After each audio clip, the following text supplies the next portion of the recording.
My grandmother's been gone for a few years now. She was 80 when she died. Fortunately, she was healthy all but the last 8 months of her life. She was very much involved with her family.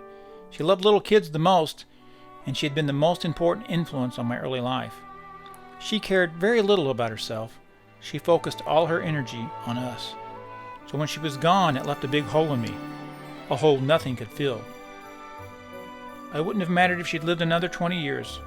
There would never really be enough time with her. The empty hole was something that was inevitable.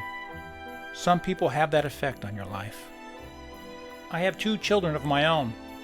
If it wasn't for them, I really believe Christmas wouldn't mean anything to me. I enjoy their excitement. It reminds me of the childhood Christmases I had with my grandma. No matter how hard times were, she always provided a safe place at Christmas with many gifts. She told me years later how much she enjoyed children at Christmas.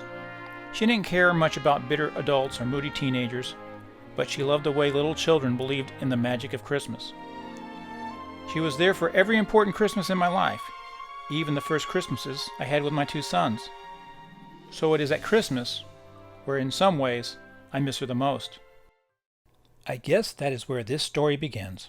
On last Christmas Eve, there were several inches of snow on the ground, and me, my wife, and the boys had returned from the evening festivities at a friend's house.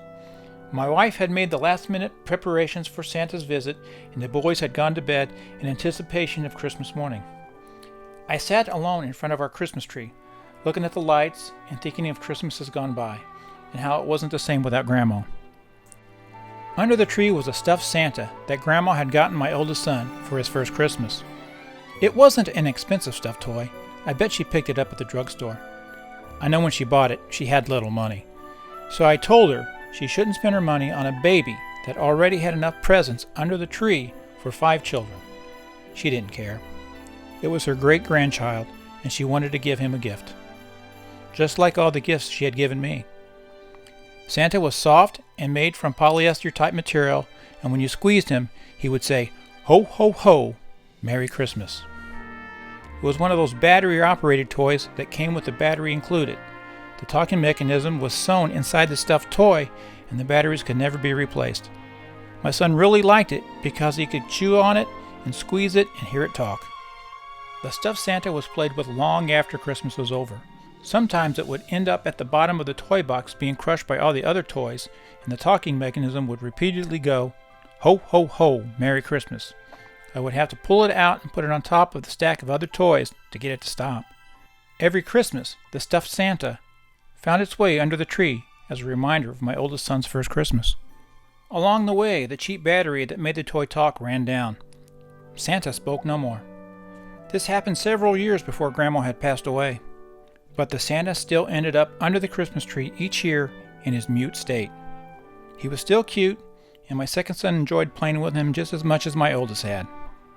He got a little worn out and dirty. The ball on the end of his hat even got ripped off and lost. But we kept him long after the first toys given to my boys had long ago been given to the Goodwill. So I sat there on Christmas Eve, looking at that battered, mute stuffed Santa toy, thinking of Grandma. I began to think of things of childhood, like the magic of a Christmas Eve wish. I thought that at the age of 40, there was no more magic for me. But I wished all the same.